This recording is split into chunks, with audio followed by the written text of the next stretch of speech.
There's a kind of power that can't be faked. You feel it the moment someone enters a room. The air changes, conversation slows. And for reasons no one can explain, all eyes turn. They haven't said a word, yet their presence speaks louder than any voice. It's not charisma. It's not confidence. It's something deeper. An invisible force built from silence, composure, and control. Most people spend their lives chasing respect through words, achievements, and noise, never realizing that true respect doesn't need to shout. It's felt, not spoken. But here's the truth no one tells you. The world isn't responding to what you say. It's responding to who you are when you say nothing.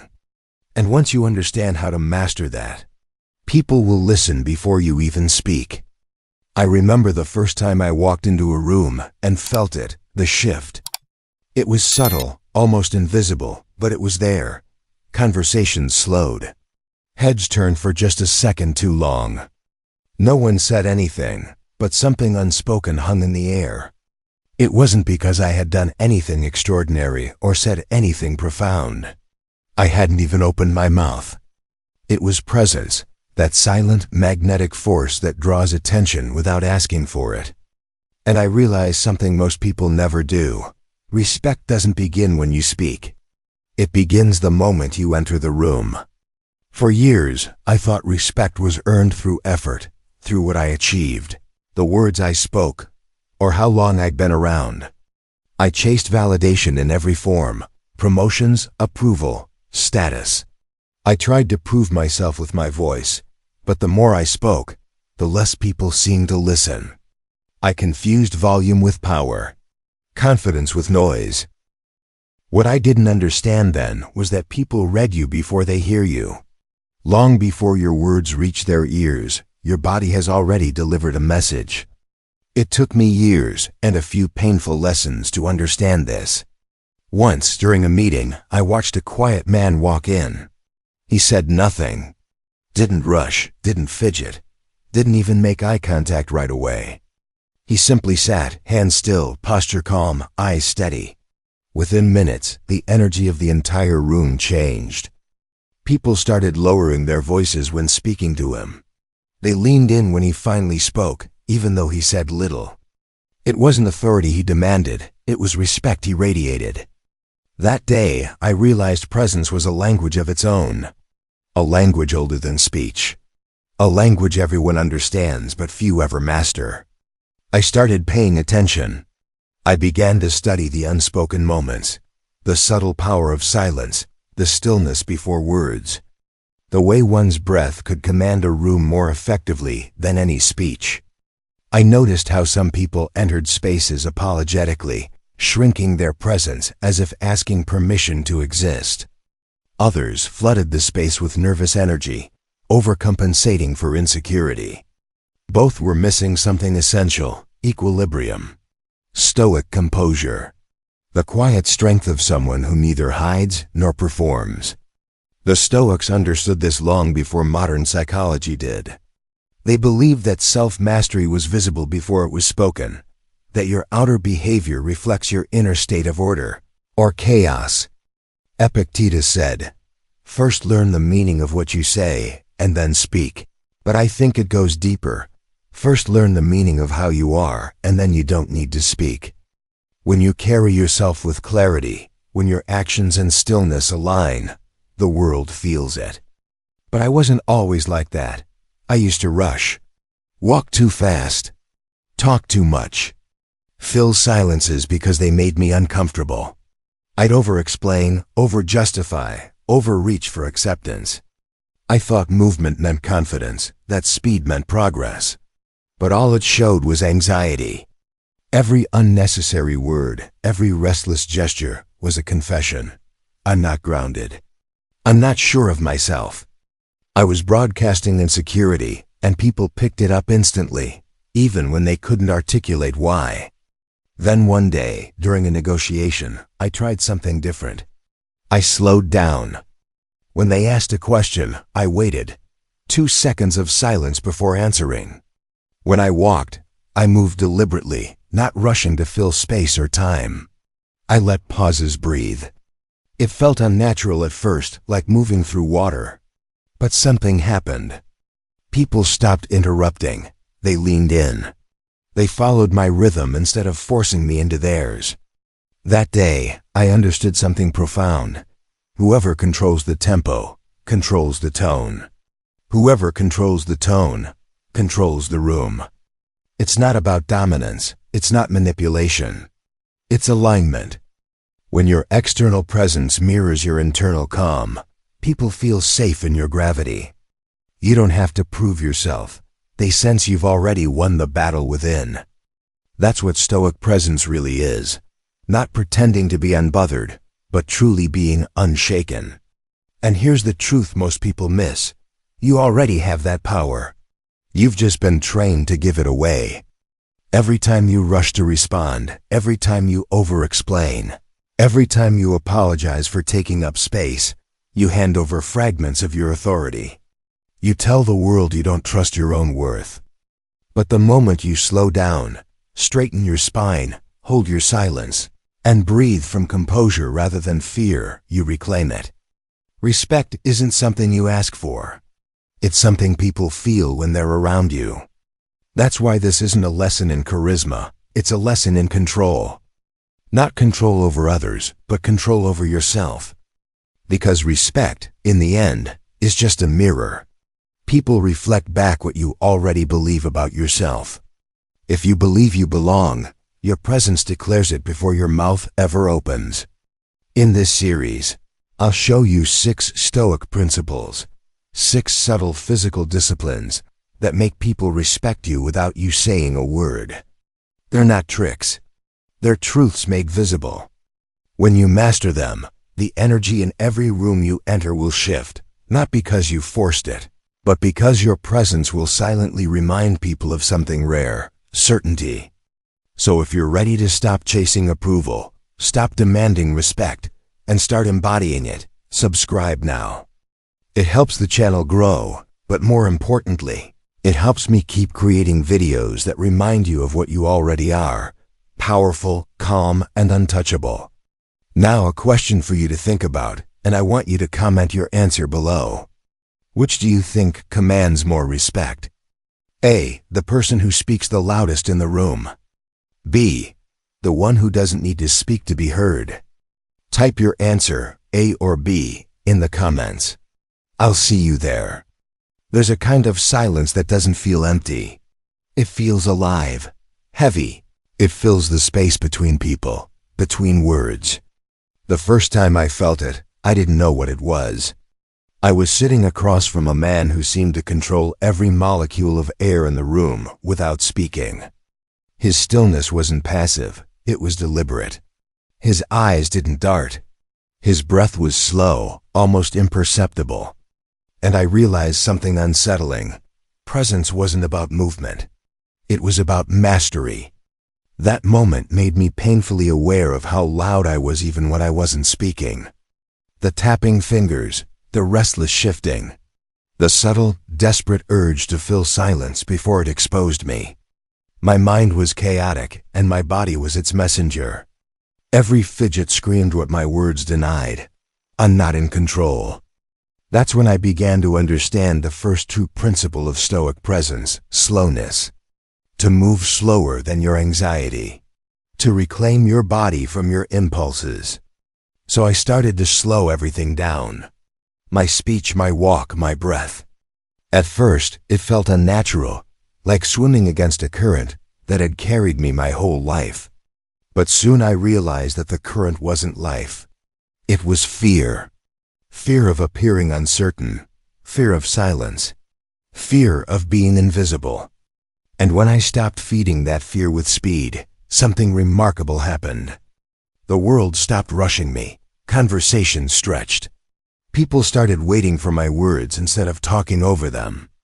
I didn't command the room. I anchored it. I remember testing this in a high-pressure negotiation. The other team came in fast, talking over each other, pushing documents across the table, trying to overwhelm with momentum. My instinct was to match their pace, to defend, to prove I belonged there. But I didn't. I leaned back. I breathed. I paused before answering. The silence made them uncomfortable. They filled it with words, with concessions, with nervous laughter. By the end, they had talked themselves into a weaker position, all because I had refused to move at their speed. That's when I understood: control the tempo, and you control perception. But it goes deeper than strategy. Slowing down forces you to confront yourself. When you're not hiding behind speed, you start to feel the discomfort of stillness, the awkwardness, the insecurity, the thoughts you usually outrun. The Stoics called this the beginning of mastery, to sit still with what you fear until it loses its power. Marcus Aurelius practiced this every morning before sunrise. He'd write about the day ahead, acknowledging chaos before it came. He slowed his mind so the world couldn't rush him. I used to think that was just discipline. Now I see it was survival. Modern life conditions us to hurry, to fill every silence, answer every message, chase every stimulus. We confuse urgency with importance, reaction with relevance. But look closely. The people who truly command respect don't rush. They operate at their own rhythm. They pause before they speak. They move with deliberation. They listen with presence. Their stillness feels like strength, because it is. I started noticing this pattern everywhere. In a courtroom, the most respected lawyer wasn't the one who spoke the longest, but the one who paused just long enough for silence to make his words heavier. In arguments, the person who stayed calm the longest always held the power. In nature even, the mountain doesn't prove its height by shouting. The ocean doesn't prove its depth by noise. The deeper something is, the quieter it becomes. It took me months to unlearn the reflex of rushing. Every time I caught myself speaking too fast, I'd stop mid-sentence and breathe. When walking into rooms, I deliberately slow my steps, feeling each one connect with the ground. At first, people noticed. They'd joke that I seemed too calm, as if calmness was something suspicious. But soon, they stopped interrupting. They stopped testing boundaries. They began mirroring my pace. And that's when I understood the deeper truth. Leadership isn't loud. It's gravitational. The Stoics would say that slowness isn't about appearances. It's about control over perception. When you rush, you communicate that something outside you is dictating your pace. When you slow down, you remind the world that you decide how time moves around you. That's why the strongest presence in any room is never frantic. It's unhurried. Because nothing rushes the person who has already mastered themselves. Of course, there's a danger in this lesson. People hear slow down and mistake it for passivity. But Stoic stillness isn't stagnation, it's precision. It's not the absence of motion. It's the perfection of it. Like a warrior who waits for the right moment to strike, you move not because you're pushed, but because you've chosen to. That's real control. I began to notice that slowing down didn't just change how others saw me, it changed how I saw myself. For the first time in years, I wasn't reacting to life. I was responding to it. My thoughts became sharper, my words more intentional, my days less frantic. The noise of the world didn't vanish, but it no longer dictated my inner rhythm. I understood what Epictetus meant when he said, "No great thing is created suddenly." When you live like this, something subtle but powerful happens. Your stillness becomes contagious. People start lowering their voices when you speak. They pause when you do. Without realizing it, they align to your frequency. And that's the paradox of respect. It's not demanded. It's absorbed. That's why the first Stoic discipline of presence is mastery of pace. Because whoever owns the tempo, owns the tone. And whoever owns the tone, owns the room. If you're ready to practice this, really practice it, start small. Tomorrow, walk 20% slower than usual. When someone speaks to you, wait 2 seconds before answering. Breathe before you move. Watch how people respond. Watch how your own mind resists. That resistance, That's the noise of a world that's used to controlling you. Keep going until the world adjusts to your calm. If you want to learn the next step, the Stoic secret to commanding space itself, subscribe.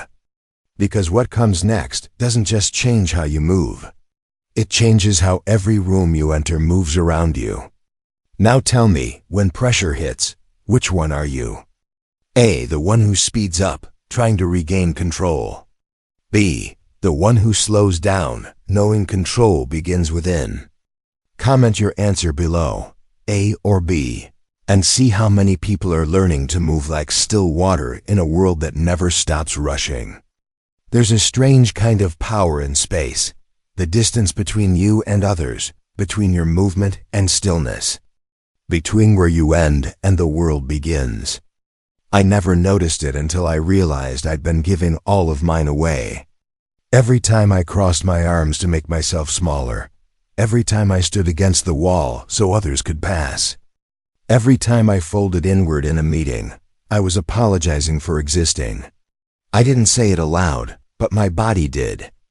And people heard it. The day I understood this began in an elevator. It was crowded, strangers pressed shoulder to shoulder, eyes down. Bodies angled to take up as little room as possible. Except for one man. He stood tall, relaxed, not aggressive but unapologetic. He didn't expand to dominate. He simply refused to shrink. His presence didn't push others away. It redefined the space around him. Everyone adjusted. I watched it happen. In less than 30 seconds, I realized I'd spent years living as if I needed permission to take up room in my own life. That night, I thought about what Seneca wrote. A gem cannot be polished without friction, nor a man perfected without trials. Maybe space is that friction. Maybe the trial is not just surviving the world, but taking your place within it. The next morning, I tried something small. I walked into work slower, shoulders back, eyes steady, no apology in my body. I didn't say a word, but heads turned. It wasn't attraction, it was attention. Space announces confidence before sound ever can. At first, it felt wrong, almost arrogant. We're taught from childhood to make ourselves smaller, to fit, to please, to never disturb the air around us. Especially when we feel uncertain, our instinct is to shrink, to prove we're not a threat. But that instinct kills presence. It tells the world you're secondary. The Stoics would call that a disordered soul, a spirit that has forgotten its own measure. To them, occupying space wasn't vanity, it was alignment. You don't expand to be seen. You expand because you know you belong. Over time, I noticed how this shift in body language transformed everything. In meetings, I sat back instead of leaning forward desperately for approval. I placed my hands calmly on the table instead of hiding them in my lap. I let my voice settle into a natural, grounded tone instead of racing to fill silence. The difference was instant. People didn't interrupt as much. They waited when I paused. My ideas, unchanged, suddenly carried weight. Because respect doesn't come from words. It comes from how those words are delivered into space. One afternoon, I saw this principle tested. A colleague, brilliant but timid, was presenting to a skeptical board. Her ideas were solid, but her posture betrayed her. Shoulders slouched, hands clenched, voice rushed. The room's energy reflected it, disengaged, restless. Then something happened. Midway through a slide, she stopped. She inhaled deeply, straightened her spine, and stepped forward into the open. Her voice slowed, her eyes locked onto the audience. The shift was electric. The same people who'd been checking their phones moments ago were now listening. Not because her content had changed, but because she had. She had stopped apologizing for being there. That's what claiming space is. It's not about intimidation. It's about clarity. You're telling the room, I'm here because I choose to be, and I don't need permission to exist fully. The Stoics would have called that virtue expressed through posture, the physical manifestation of integrity. When your presence no longer seeks validation, It commands respect naturally. But there's something deeper still. The more I practiced this, the more I saw how physical space reflected mental space. People who constantly shrink their posture often shrink their thinking too. Their ideas come with disclaimers, their words with hesitation. The body leads the mind. Expand physically, and your thoughts follow. You start to believe in your own right to speak, to move, to act. You begin to inhabit your life the way you inhabit a room, fully. I tried this once during a particularly tense negotiation. The table was long, polished, sterile. The opposing team leaned forward, elbows spread, invading every inch of space between us. I could feel their dominance in the air. Instead of matching it, I widened my stance, relaxed my shoulders, and let silence do the talking. I didn't lean back to retreat or lean forward to attack. I simply occupied my ground. Within minutes, they started adjusting, literally shifting back in their chairs. Space is psychological. People respect those who don't surrender it. And it's not just in boardrooms. Watch how someone carries themselves in daily life. Their walk, their gestures, their breathing. The ones who own their space move like time itself bends slightly around them. Not because they're better, but because they're present. They inhabit their moment completely. That's what the Stoics trained for, inner order reflected through outer stillness. Of course, it takes practice. Your instincts will resist it. You'll feel exposed, vulnerable, almost guilty for not collapsing into the background. But that's just years of conditioning fighting back. Keep standing tall. Keep breathing evenly. Keep claiming the space that has always been yours. The discomfort will fade, and in its place, you'll find gravity, the kind that doesn't need to speak to be felt. When you master this, something extraordinary happens. People stop seeing you as someone in the room. They start seeing you as part of the room's structure. You anchor it. Conversations orbit your composure. Decisions slow to your rhythm. Presence becomes its own form of leadership. And here's the paradox. When you finally stop trying to be noticed, you become unforgettable. Because stillness is louder than noise. If you're ready to practice this, if you want to stop shrinking from your own potential, subscribe. Because next, I'll show you how to use your eyes, your silence, and your stillness to command not just space, but attention itself. But before we go, ask yourself this. When you walk into a room, what story does your body tell before you speak? A. I hope they accept me. B. I belong here. Comment your answer below, A or B, and remember, the way you carry yourself is the first sentence of every conversation you'll ever have. There's a moment in every conversation when silence becomes heavier than words. It's invisible, but you can feel it, the slight tightening in the air, the pulse of attention shifting. Most people rush to fill that silence. They mistake it for danger, as if the absence of noise means the loss of control. But I learned something different. Silence isn't a void. It's gravity. And when you know how to hold it, the world begins to orbit you. I first discovered this during a heated debate in a boardroom. Everyone was talking over one another, voices climbing like waves colliding in a storm. I had a point to make, but instinct told me to wait. I watched the chaos, let it crest, then, when the room reached its loudest, I said nothing. 10 seconds, that's all it took. One by one, the voices fell silent. Eyes turned toward me, confused at first, then expectant. I hadn't earned their attention with words. I had earned it with absence. When I finally spoke, my voice didn't have to rise. It landed with weight. That day I realized that true authority doesn't shout. It whispers, and the room leans in. The Stoics understood this long before modern psychology gave it language.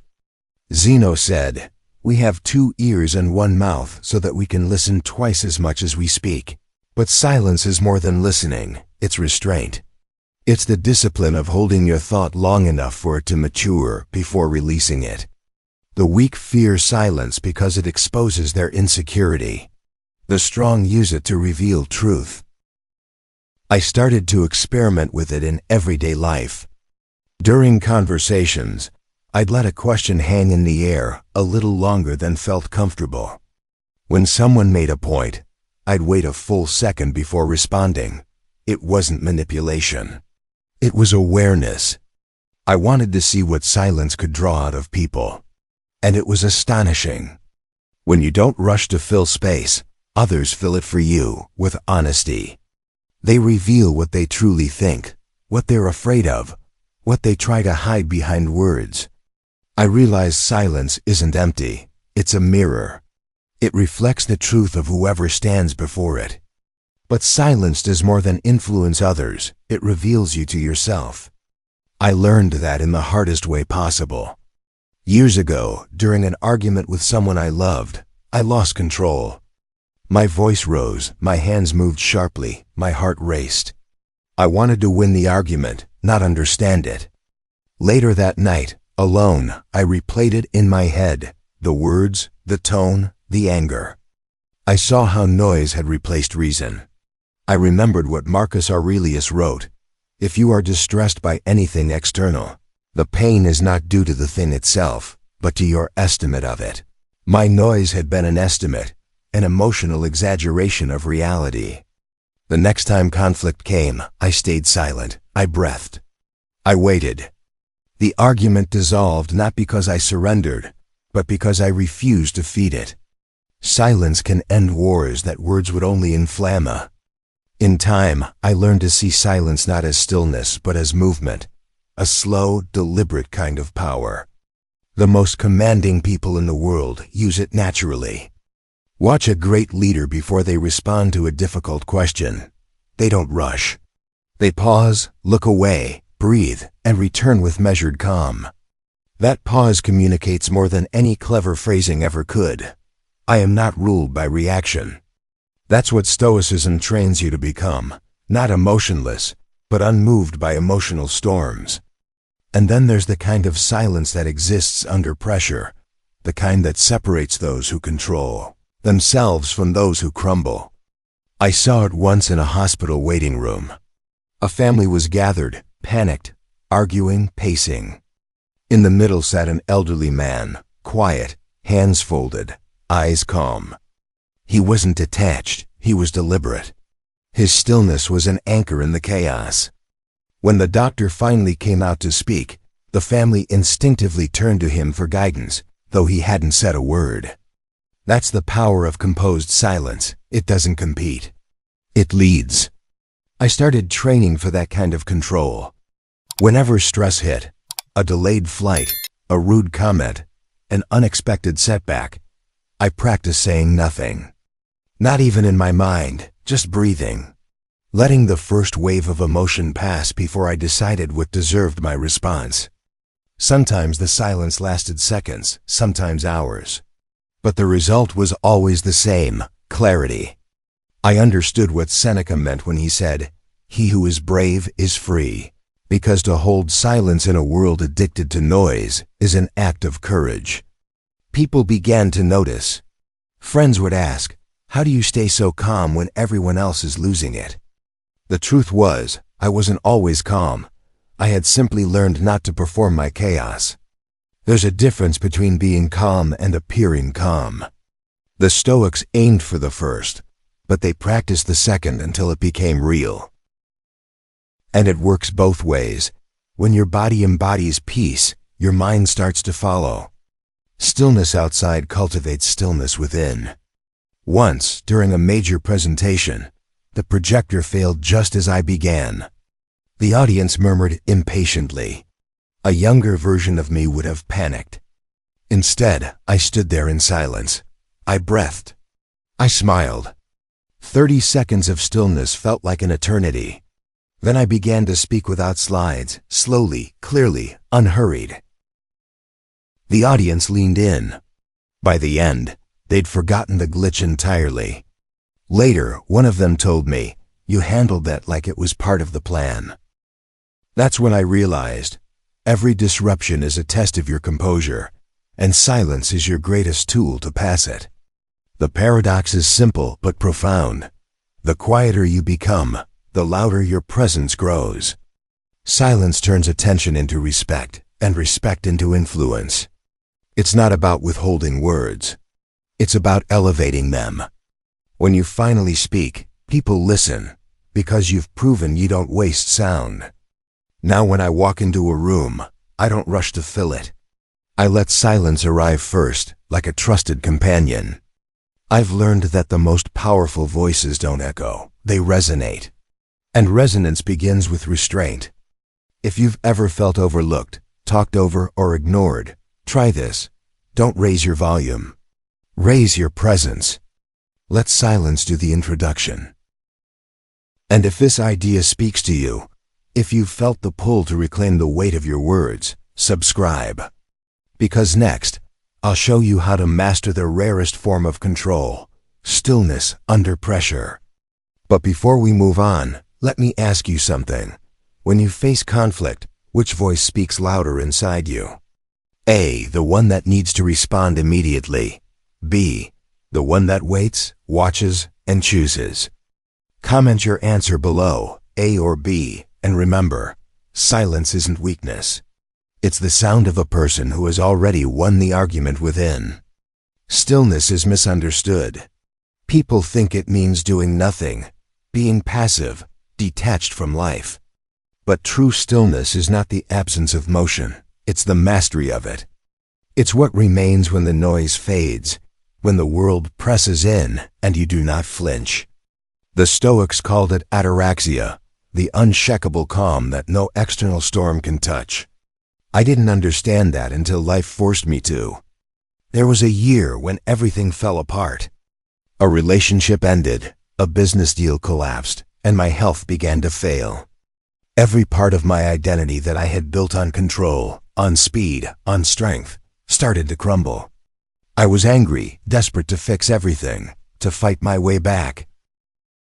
But the harder I pushed, the worse it got. One night, sitting alone in my apartment surrounded by unread emails and broken plans, I finally stopped. I stopped trying to resist, to correct, to force. I sat in silence. My breath was shallow, my thoughts chaotic, but beneath it all, there was a stillness waiting. Something that had always been there, but that I had never let myself feel. It was the moment I realized, peace doesn't arrive when everything is calm outside. It begins when you stop letting the outside dictate the inside. The Stoics weren't just philosophers. They were warriors of the mind. Marcus Aurelius wrote, "You have power over your mind, not outside events. Realize this, and you will find strength." That night, I understood what he meant. Stillness wasn't retreat. It was power reclaimed. The next morning, I made a vow. No matter what happened, I would not let chaos pull me from myself again. And slowly, I began to practice the discipline of stillness. When things went wrong, I didn't react immediately. When someone insulted me, I didn't rush to defend myself. When plans collapsed, I didn't scramble to rebuild. Instead, I breathed. I observed. I waited. The strange thing was, the more I did nothing, the more everything began to fall into place on its own. Problems that once felt impossible began to solve themselves, or simply stopped mattering. I realized that most of life's chaos is sustained by our participation in it. When you withdraw your emotional energy, chaos starves. One afternoon, I watched this truth play out in someone else. A friend of mine, a surgeon, was performing a critical operation. Halfway through, a machine malfunctioned. The room erupted in noise, alarms, shouts, movement. But he didn't move. He froze, eyes locked, hands steady in midair. It felt like time itself held its breath. Within seconds, the team followed his stillness. The noise stopped, the machine was fixed. The patient stabilized. Afterward, I asked him how he stayed so calm. He said, "Because panic is contagious. But so is composure." Those words never left me. That's what stillness does. It doesn't ignore the storm. It anchors through it. You stop being a participant in chaos and become its contrast. And people feel it. They might not understand why, but they trust you. They defer to your calm, because calmness feels like safety in a world addicted to panic. But stillness isn't born in comfort. It's forged in discomfort, in the moments when every instinct screams to react. It's in the pause before the angry reply, in the breath before the decision, in the heartbeat before you speak. Most people waste their energy trying to control the uncontrollable, chasing outcomes instead of mastering responses. The Stoic way reverses that. You master yourself, and the world adjusts around you. I started testing this in situations that once triggered me. Traffic jams, criticism, rejection. Every time I felt the rush of frustration, I reminded myself, this is the test. Instead of reacting, I'd imagine myself as a mountain, immovable, unmoved. I would breathe until the emotion passed, and it always did. The world didn't need my reaction. It needed my attention. Over time, that practice changed me. I stopped seeking peace as a reward and started cultivating it as a habit. When things went wrong, I found myself asking not why me, but what is this trying to teach me? I learned that stillness isn't stagnation, it's precision. It gives you this space to see clearly, to respond with wisdom instead of impulse. There's a story about a philosopher who carried a cup of water through a crowd without spilling a drop. When someone asked how he managed it, he said, "Because I never looked away from the cup. That's what life is. The crowd is the chaos. The cup is your composure. Keep your eyes on it." When you master stillness, you begin to notice something extraordinary. Time slows down for you. The world reacts, but you respond. Others rush, but you move deliberately. Crises become conversations. Loss becomes reflection.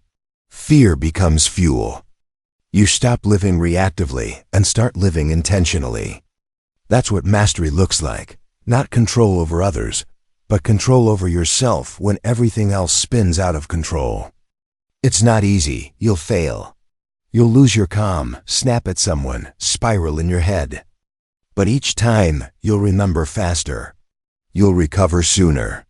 And that's progress. The Stoics never claimed perfection. They aimed for presence. A state where even when shaken, you return to stillness like water returning to level. Now when people ask me what strength looks like, I don't talk about muscles or dominance or confidence. I tell them about stillness, the ability to hold your center when everything around you pulls for reaction. Because that's where freedom lives. If there's one truth I've learned, it's this: the world respects the person who doesn't flinch. The one who doesn't rush to prove, to argue, to defend. Because that person radiates something the rest of the world has lost: inner order. So if you've spent your life chasing calm through achievement, validation, or control, stop. You don't find peace by winning. You find it by surrendering to what you can't control and mastering what you can, yourself. If this message resonates with you, if you're ready to walk into life's storms with quiet power, subscribe now. This channel isn't about motivation. It's about mastery. Together, we'll train the mind to be still, the body to be calm, and the spirit to remain unshaken. And before you go, ask yourself one question.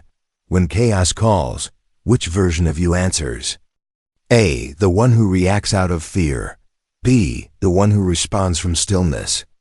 Comment your answer below, A or B, and remember, storms don't destroy mountains. They reveal them.